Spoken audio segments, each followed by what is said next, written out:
on a second. We're going to let everyone get in. Whoever's getting in, come on.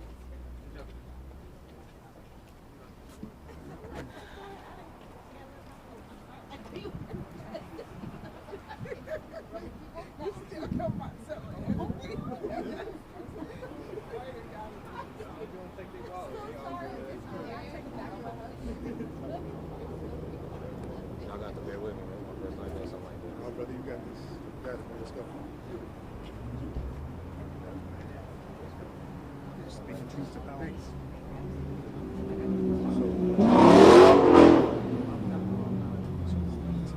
Sí, real quick. ¿Tenemos en español?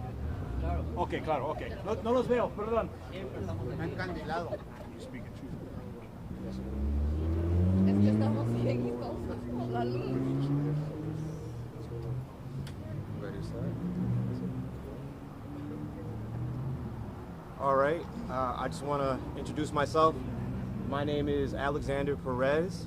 I represent the 2nd Police District Council. I'm a councilman, and I'm here with our other council elected officials, and we're here to support one of our colleagues. First and foremost, I just want to say that I am thankful that our colleague and friend Ellie and Jax were released from ICE custody, alongside the other staffers. However, I just want to say that outrage is an understatement. Ellie and the other staffers who were released should have never been detained to begin with.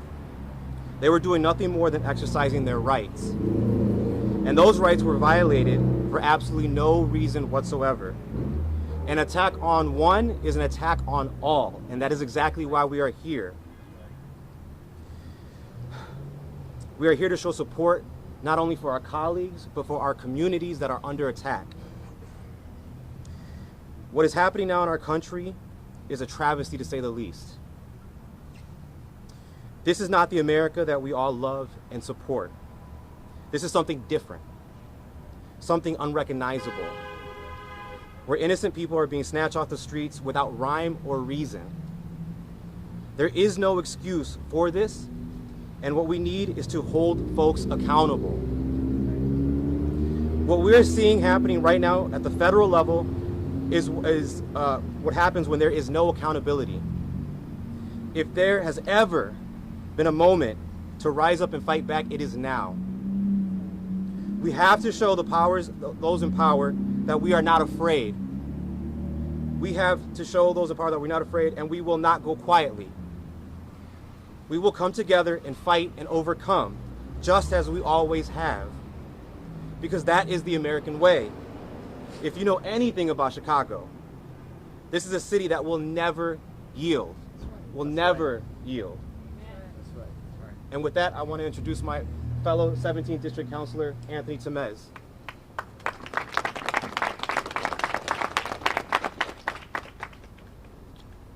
Bonjour. I'll first start by saying that we are deeply grateful that our colleague Ellie has been found and is safe back in the arms of her family and community in a moment that could have ended in an unimaginable way. And we are reminded of the power of collective care, of people who refuse to stop searching, who refuse to stop hoping.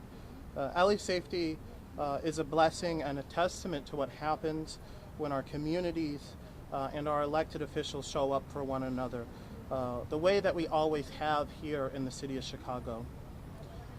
And then just to contextualize this moment, the very same tactics that the Trump administration is using today against our neighbors are the same tactics that were once used against Native people to forcibly remove us from our land. They're the very same tactics that were used to forcibly remove my grandfather from his home. The same playbook of dehumanization, surveillance, and forced displacement that tore Native families apart is now being used against immigrant and refugee communities, people who are our relatives, our neighbors, and our friends. And an attack on one district councilor is an attack on all. When elected officials, especially those charged with overseeing policing, transparency, and accountability, are targeted for standing for our communities, we are going in a very dark place as a city and a nation. But Chicago will not fall, bend, or break to this administration's fear tactics, and we come from generations of resistance. We are neighbors protecting one another, making sure our children get home safe, building networks of care stronger than their systems of harm. We will continue to fight for a city where our people are safe and not hunted, and that means ensuring our police department and the counselors charged with their oversight are not working with ICE in any capacity. There are still families that need to be found, and Chicago stands together, and we will not be moved. Thank you so much, Chief Miigwech, and I'll pass it to my colleague, Councilman McDonald from the 2nd District.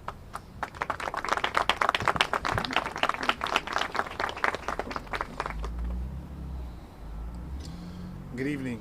My name is Mark Quinn McDonald. I am a district councilman of the 2nd District for the Community Commission for Public Safety and Accountability. Before I start, I want to just say this. What you're seeing right here together is the makeup of Chicago. We're not going to bend, fold, take the knee, or anything else to any of these modern day Gestapos that are coming through our community, to this wannabe president dictator that's sending the want to send federal troops to our communities and terrorize our people. We're not going to do that whatsoever. This right here is Chicago. And this is what you're going to continue to see for anybody out there that thinks that they can come in our city and terrorize our people, because that's what we are. We are standing together as one. With that being said, what we are witnessing right now in Chicago is not law enforcement. It's intimidation. It's fear. It's trauma.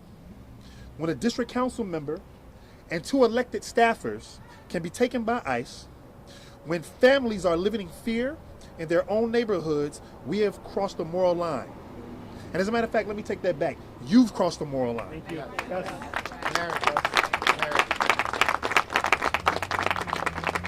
This is terrorism in our communities, plain and simple. These actions are destroying trust, tearing families apart, and spreading fear where there should be peace. It feels like the return of modern day Gestapos operating in the shadows, targeting the very people they claim to protect. Enough is enough. Enough is enough. We cannot call ourselves a city of justice while our neighborhoods are being haunted and harassed.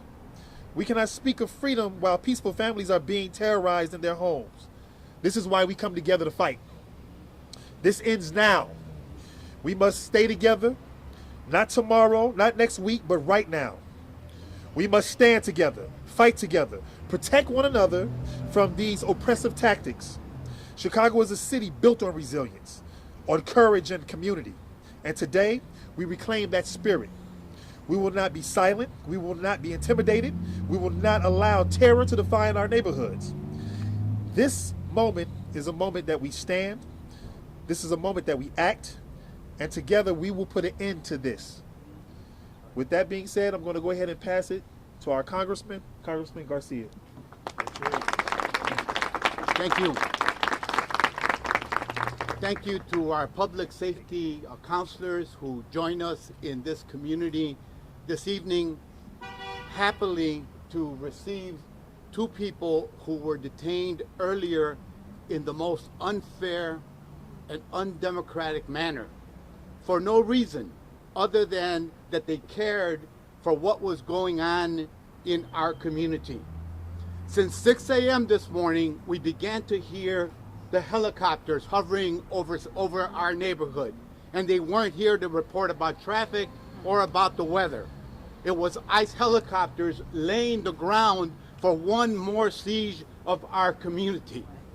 And it has people terrified and fearful, but it also has community leaders resolved once again to demonstrate that we will not be intimidated, that we believe in the guarantees of the Constitution of the United States of America, that no one should be arrested or profiled without probable cause, a warrant, or any underlying circumstances that warrant it.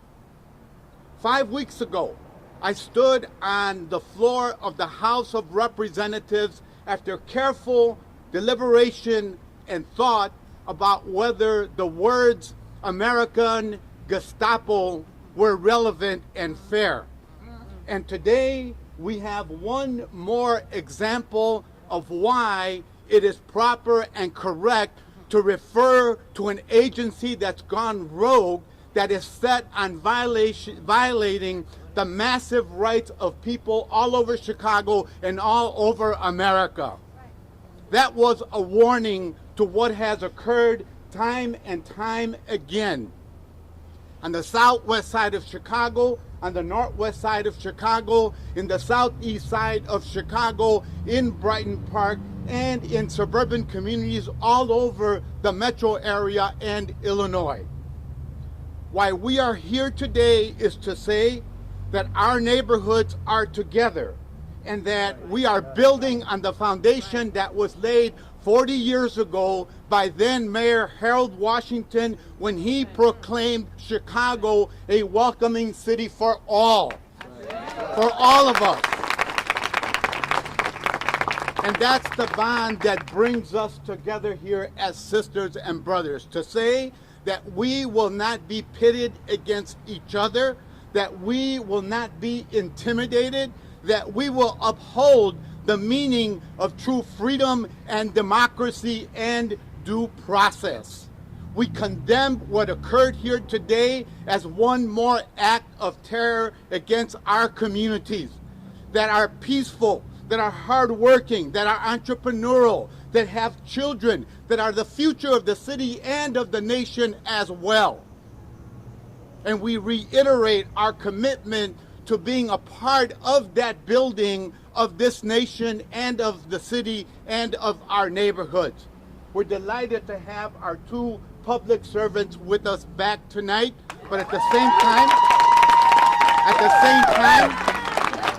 we call upon all the residents of the city of Chicago to do what is right, to uphold the Constitution, to uphold the rule of law, and to condemn violence perpetrated against our community in the most discriminatory, arbitrary, and violent manner.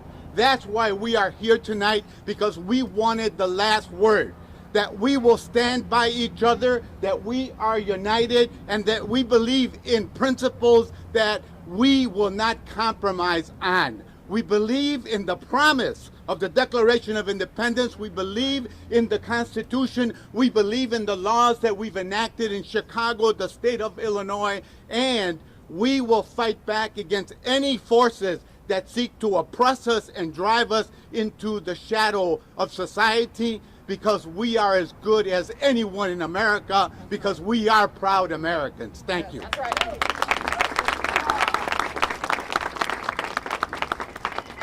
Good evening, everyone. I'm State Senator Selena Villanueva. I want to bring this up. When you are elected into office, you swear that you are going to uphold the Constitution of this country, and in my case, the Constitution of the state of Illinois. And some of you all who were there today on Cicero Avenue, going down Ogden, which is the cross street of 26th Street, Cicero, and Ogden, might have heard me yelling that to Bovino, asking him, did he know the Constitution? Asking him if he was aware that he was violating our constitutional rights. Because the reality is that today was a miscarriage of justice. It was a failure of democracy. It was a trampling of our civil rights and human rights in this country. And as a duly sworn elected official of this state, I know what my responsibility is. And these two incredible leaders of our community, public servants, knew that public service means it's anything from helping to clean up a street and helping a neighbor that needs a little help because they need a B plate sticker for their vehicle. It's anything to answering calls and saying, I need help just getting access to a community organization, or I just need to know the right place to go to get my state ID. And that's what they do every single day. And what ICE and CBP today was terrorism. It was terrorism in our communities. It was terrorism on American soil by an agency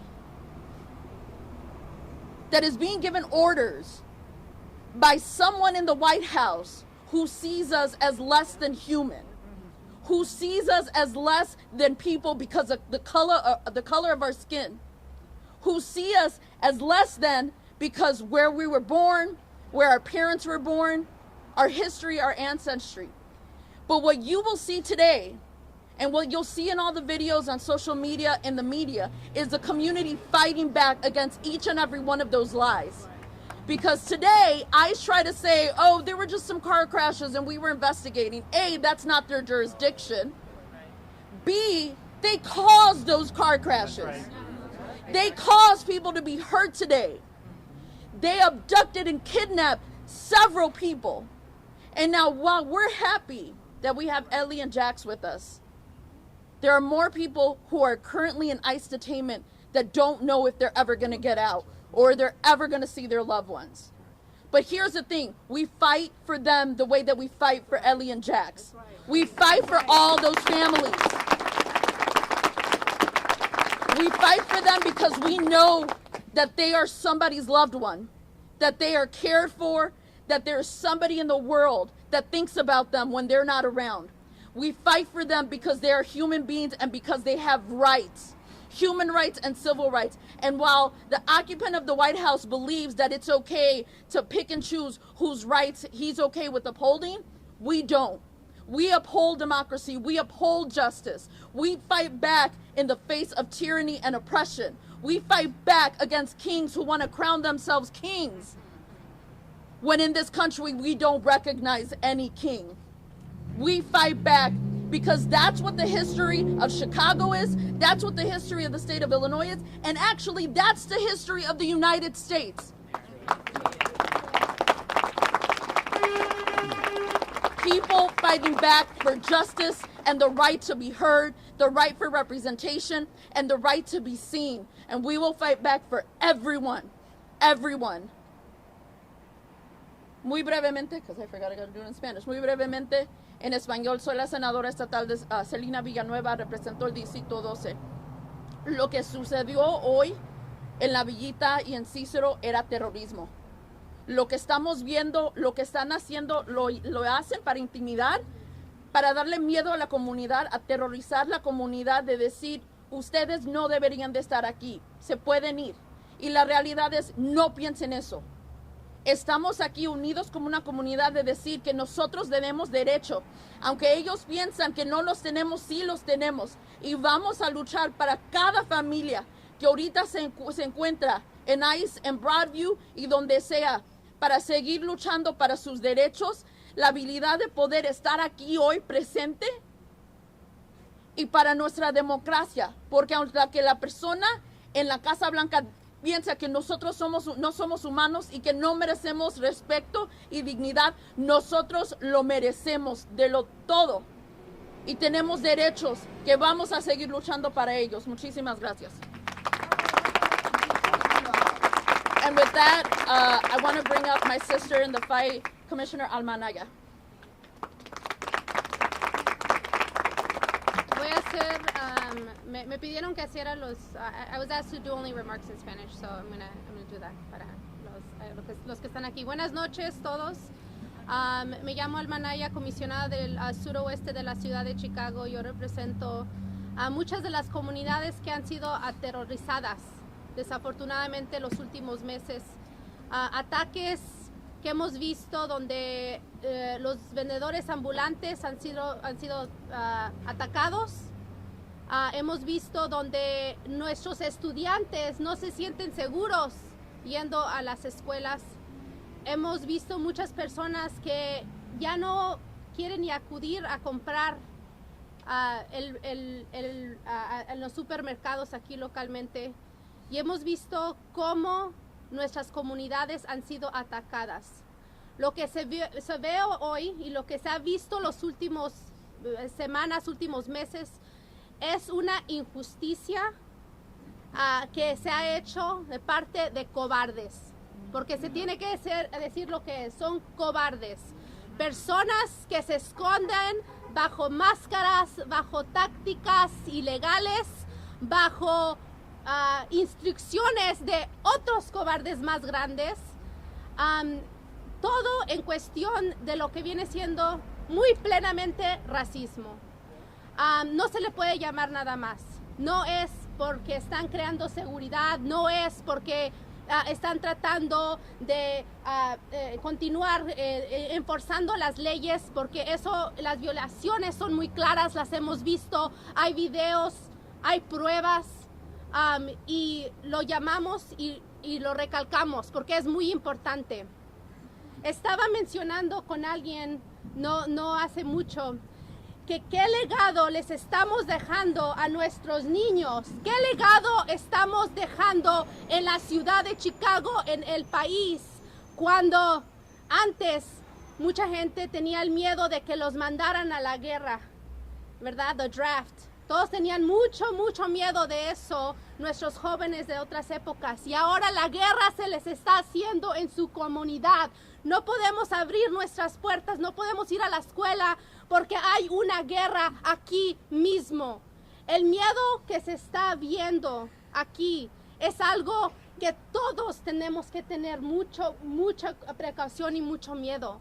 Porque esto no nomás es parte del ataque a nuestras familias y ese legado que supuestamente tratamos de dejar, pero esto es el ataque que va a cambiar nuestra democracia o quitar la democracia de este país. Y es muy importante de que hoy continuemos enseñando la unidad que hay para no nomás los miembros de esta comunidad que han sido arrestados y todos los demás que han sido arrestados, pero hoy mismo estamos afirmándonos y cometiéndonos en todos los niveles de gobierno que vamos a hacer todo nuestro poder para luchar contra esto, porque ¿saben qué? Estamos en el lado correcto de nuestra historia. Estamos en el lado correcto. Y ese compromiso que hoy estamos dando, le queremos recordar a todas las personas que nos están viendo y todos los que están aquí. Nosotros no nos vamos a rajar, porque esa lucha es la de nosotros también y es una lucha que estamos tratando de continuar juntos. Muchas gracias.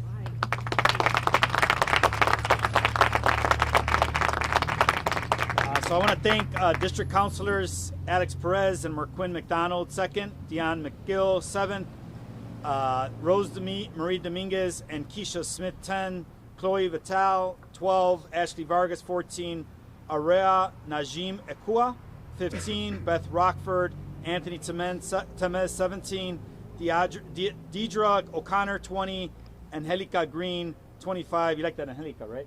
There you go. And Commissioner Angel Ruby Navarijo. Also present, my sisters from the north side, Alderwoman Jessie Fuentes and Senator Graciela Guzman. Give them all a round of applause for being here. Thank you so much. I don't know. And Commissioner Minor. Oh, and then my sister, Commissioner Minor, thank you for being here. 12th Ward Alderwoman Julia Ramirez as well for being here. Thank you so very much. I said Jesse, we're good. Earlier today, you don't even know this, but earlier today, there was about triple this number of people in another press conference. Did you know that? I didn't. Over on 31st and Pulaski, the Little Village community came together, and I'll be honest with you, that press conference was kind of brown. And that was the Little Village community coming together. But here today, I think the Little Village community feels so much support and so much weight from all over the city. Because when you look behind me, you see the city of Chicago. The city of Chicago is Asian, it's black, it's white. It's all different colors. And today we stand together to say the following. President Trump, you are not wanted in our streets.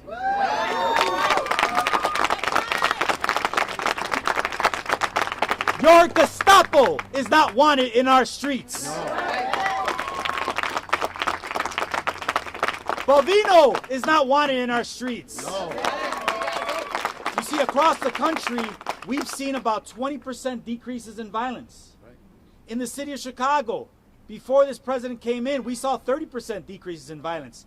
But here in Little Village, 60 to 70% decreases in violence. That's because we know how to work together. We know what actually brings peace to our communities. Federal troops on our streets, arresting law-abiding citizens, representatives, elected representatives of our community, public officials, is not what safety is about. So I'm going to end with that. I know there might be some questions. I will say firmly that my two staff members who've been through a lot today are not ready to speak to media, but we are very much ready to answer any questions as the commission and myself. Go ahead if you have any. What was that like for you when you found that they were taking that time when you didn't know what was going to happen? So at about 9:30 this morning, Jax and I were leaving the office to go see a beautiful new park campus at one of our high schools. And not a block away, we got a call from Sandra Mendes, who's with us here today, saying we see ICE down the street at a laundromat. It was about 10 minutes after I was over at Sam's Club and I had just missed Bovino and his crew. I thought they'd leave, but they stayed in the neighborhood. They apprehended someone a block away from Congressman's house. Then on 31st, they apprehended somebody else. They stopped me and a group of folks, suggesting that they would potentially arrest us if we didn't stop honking. We kept on going. They lost me. Jackson and Leon picked them up. 8 people were detained by ICE today, at least in Little Village and Cicero. 4 of them, citizens of the United States, at least. About one after the last incident, we're like, where the hell is Elian and Jax? And we got really scared. And Elian was telling me they could see me from the cars in the last stop. I'll live with that. Do you know if The fact is that their parents came here. Their parents were scared for 7 hours. 7 hours of fright. They didn't know where their family members were, if they had been taken or not, or where they were taken to. They were kidnapped. They were not taken, they were kidnapped. do you know why they would have been kidnapped, taken per se, in the first place? Do we know any reason why? Can I ask you why these federal troops are on our streets when we don't need them? They were taken because Bovino is on our streets and under Donald Trump's orders, and they're causing mayhem on our streets. They blame someone for causing a car accident today. We saw them driving. We saw their craziness. They're the terror, not our community members. Thank you for the question. In the last hour, I mean, we knew that they were in ICE custody, but obviously they weren't in your guys' Right. Yeah. site right here, right now. How are you able to actually get them here now? No, it's a good question. So, forgive me, I was animated. I'm pretty upset about the whole situation. You know, it wasn't until about an hour ago that we got a call from a volunteer lawyer who took on Jackson and Leon's case. And that lawyer communicated with us that they had found Jackson and Leon in ICE custody. We assumed they were in ICE custody. We were pretty sure of that. And that they were being considered for charges or not. And shortly thereafter, several minutes later, I got the call that they were being released. Did that attorney happen to mention what those charges, what they claim those charges would have been? There's no charges. So, and I'm not the attorney, so I wouldn't know. Yeah. When they dropped off, or because a lot of people have been just dropped Oh, off. forgive me. It was some of their friends and my staff that went to go pick them up and reconnected them with their family.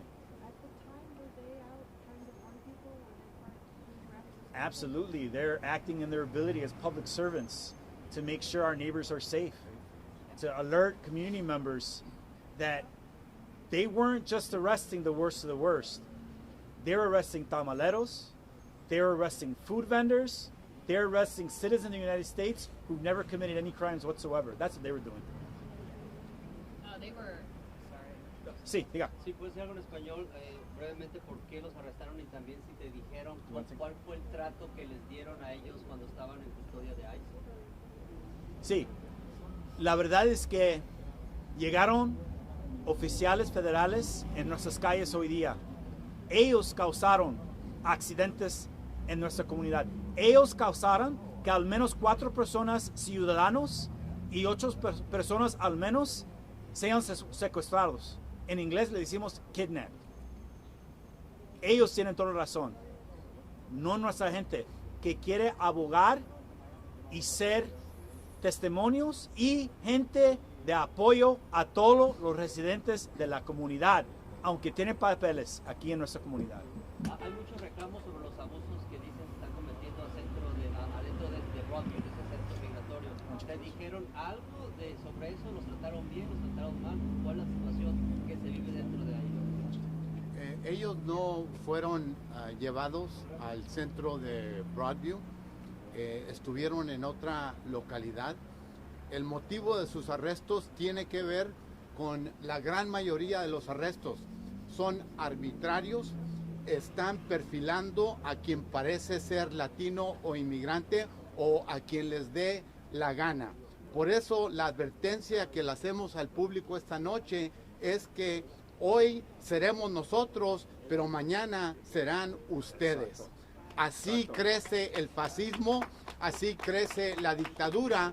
Por ello, los oficiales electos voluntarios que actúan para proteger a la comunidad y advertir a la comunidad juegan el papel tan esencial de proteger a nuestra democracia. Es lo que hacían ellos, cuidar al vecindario, a los vecinos, advertir de que hay peligro de personas que actúan violentamente y arbitrariamente y que están discriminando en particular en contra de la comunidad que habla hispana. Gracias. They were in ICE custody for hours. Were they able to convey to you at all with the experience? It's been minutes since they've gotten back. So this press conference was actually planned by the commission before we even knew that ICE had them, right? So this has been a bit of a celebratory event. However, let's remember, we still have at least 6 other individuals, 2 of which at least are U.S. citizens who remain detained. This is not a complete celebration because we need to make sure we're there for their family members as well. I think that's what we got. And if you need one-on-ones, we'll be here. Thank you so much. Last but certainly least, I also want to thank all of you for your advocacy. Senator Durbin's office, Senator Duckworth's office, the mayor's office, President Preckwinkle, everyone came together to support us today, led by Congressman Garcia's office. They were absolutely beautiful in trying to make this happen. So thank you so much. We're good. Yes. Hold on, before we go away, hold on. We have one chance before we go away. Just go ahead with the chant. It is our duty to fight for our freedom. It is our duty to fight for our freedom. It is our duty to win. It is our duty to win. We must love one another. We must love one another. Support one another. Support one another. Protect one another. Protect one another. We have nothing to lose but our change. We have nothing to lose but our chains. We have nothing to lose but our change. We have nothing to lose but our chains. We have nothing to lose but our change. We have nothing to lose but our chains. All power to the people. All power to the people.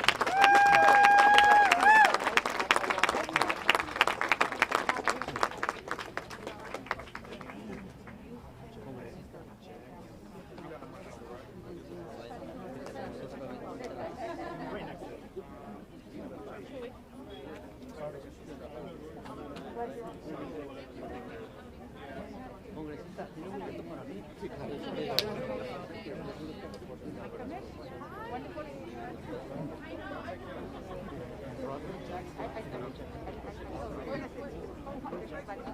Wait, what was that?